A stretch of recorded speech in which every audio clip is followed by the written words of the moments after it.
Welcome to the Exam Study Expert Podcast, helping you ace your exams at school and university through the psychology of high performance and the science of studying smarter, not harder.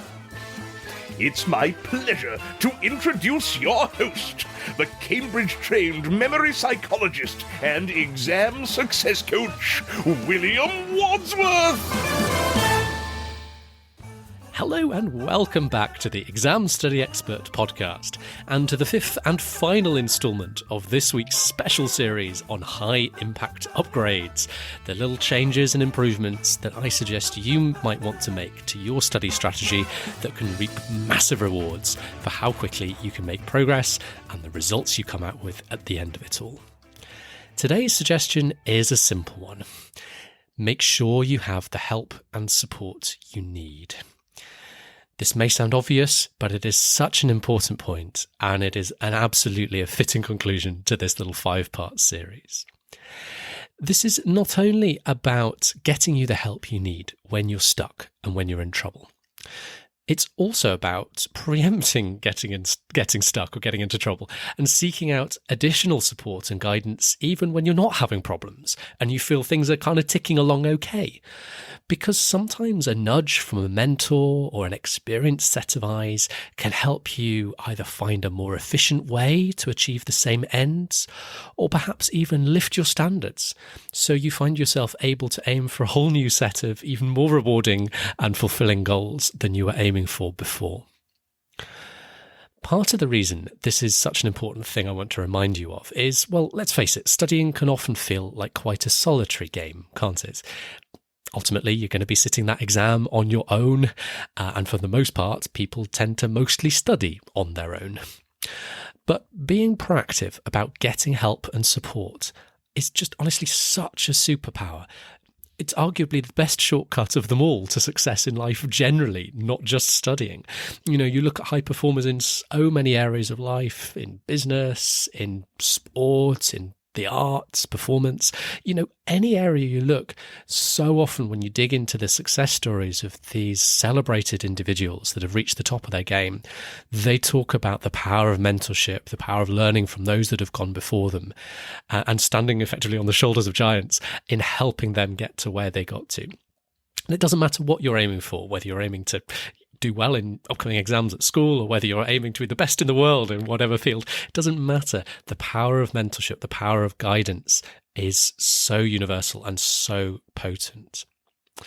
So I want to spend a little bit of time unpacking that for you today and talking about some of the ways this idea can be put into action in the context of studying at school exam and for professional exams as part of your career as well. So far this week, in the first 4 installments of this series, I've been using a kind of levels format, 1, 2, 3 levels for beginner, advanced. That doesn't quite make so much sense for this particular concept of seeking support. So the format for today is going to be a little bit different. I'm instead going to present you a buffet of ideas, if you like, for different ways you can put this concept to work for you in practice. And just one quick word for any of my more gung-ho listeners out there, just before you write off any of the ideas I'm about to share as, well, come on, that's obvious, nothing new to learn here. I just want you to stop and ask yourself, how often do you actually do that thing that you've just written off as being obvious and something you don't need to learn? As consistently as you could? Perhaps not. In that case, listen to that suggestion, not as being a brand new idea that never occurred to you before. I know it might not be a brand new idea, but instead, take my words as a nudge, a reminder to actually get on and do the thing that could really help you out. So, here goes.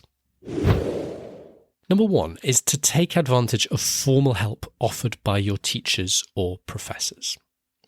So, does your school or institution offer office hours of some kind? Maybe a homework club, other extra maths drop-in sessions, whatever. Do you use these services if they are available? If not, perhaps one of the reasons is that you have either consciously or perhaps without even realizing it, sort of written off these services as being not for me. They're not for me. Perhaps you see them as being there to help students who are struggling. So, if you're really in difficulties, then you might go along to office hours or or whatever. Or on the other end of the spectrum, perhaps you see them as being there to answer the questions for super brainy students at the top of their class, and not really for the kind of normal run-of-the-mill students like you. Perhaps everyone's going to feel differently on this. I would say don't be so fast. So instead, I would suggest ask yourself, what could I get out of attending office hours or homework club or whatever it is? Go in with an open mind. Be open to learning more. Be open to finding better ways of doing things, and perhaps even to discovering little secrets about what your professor might be looking for in a top-notch exam answer, especially in college or university contexts where the professor is often the person that sets the exam and grades this as well. If something you've not tried before, why not try attending for the next 3 weeks and see what you learn? Give it a whirl. There's very little downside and potentially a whole lot of upside in terms of finding better ways to achieve the same ends, or perhaps even taking your results, your performance at school, college, professional exams to the next level. The second idea I've got for you is looking for informal opportunities to learn more from your teachers or professors. So what I've covered so far are the kind of the formal constructs that are on the timetable and advertised as part of your course. But be on the lookout for less formal, more informal opportunities to learn from teachers and professors as well. So a nice little example of this, I remember at the end of just about every first year lecture that I went to at Cambridge, where I went to university, there was a small band of students who would fight their way to the front of the hall at the end of every lecture and stand around the podium for 5, 10, 15 minutes, asking questions of the lecturer about the material that they'd presented in that day's lecture. Guess how often I was in that band of students that was at the front asking questions? Answer, approximately never. Maybe like 1 or 2 times, but virtually always I simply joined the hundreds of students swarming straight out the back doors at the end of the lecture. And looking back in hindsight, I think this is a massive missed opportunity, because even if I didn't have any intelligent questions of my own, I think I could have learned so much from listening to the questions that my peers had had. I guess part of the reason I didn't go to the front was that I felt intellectually intimidated. Because I didn't have any smart questions of my own, it made me feel inferior to hear the interesting perspectives and challenges that a select few students had. I always remember one of my fellow Christ College peers, Richard Mifsud, was always in that group. And shout out to Richard Mifsud. I remember him writing sort of reams and reams of incredibly scruffy notes in those little sessions at the end of the lecture. I just felt a little bit intimidated, I guess, by that kind of scholarship, by that kind of level of thinking. But I really wish I'd had the confidence to kind of get over myself on that and just show up at the front of the room anyway, even just standing there and listening. And you know what? I reckon after a few weeks of just listening, I'd put very good money on the fact that I might start to come up with smart questions of my own. Perhaps not every single day, but certainly some each week. And thereby starting to level up my understanding and engagement with the lecture material. Another example, back at school, I remember quite a similar thing happened. Shout out to my school friend, Abigail Johnson, on that.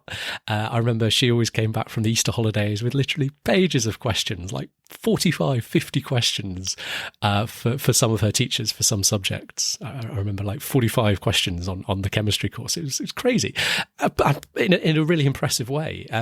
They were always good questions that deepened and broadened her understanding.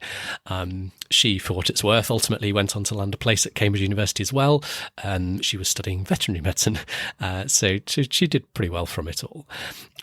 Here, again, perhaps I should have made more of an effort to start approaching the material critically myself, to come up with questions of my own, or at the very least, as I've talked about in the university lecture example, loiter at the front of the room while Abby was going through her questions and learn from that conversation with the teacher, absorb some of those ways of thinking myself. So have a think about where are the kind of informal opportunities to get additional feedback, additional insights from your teachers, tutors, lecturers, professors, whoever teaches your course. The third area I wanted to talk about is simply your peers. So I mentioned Richard and Abby in the context of learning from lecturers, but there are so much we can learn directly from our peers as well. We talked about groups and the social side of studying back in episode 89, just before Christmas, but it's a really good reminder here that your peers can be such a great source of advice and support as well. Now, one thing I would say here, learning from your peers isn't necessarily a natural fit for everybody, especially if you're anxious about how you stack up versus your peers, and you feel competitive or you feel a bit anxious that you're falling behind everyone else, that kind of thing. That's very common. If that's the case, one tip would be to tap up students in an older cohort. So if you're in year 1, talk to students in year 2, or if you're taking a board exam or something, talk to students that have gone in the cohort before you, mentors who've gone that way before you. People are often more than happy to lend a helping hand and let down the ladder to those following along behind them. Perhaps partly because they feel they want to repay a favour to the world at large. Perhaps they in turn were supported once upon a time by an older peer themselves. Or maybe they just want to pay it forward and do a good deed. You could even consider trying people on a different course. So I often asked friends studying straight mathematics for help on tricky quantitative problems as part of my science course at Cambridge.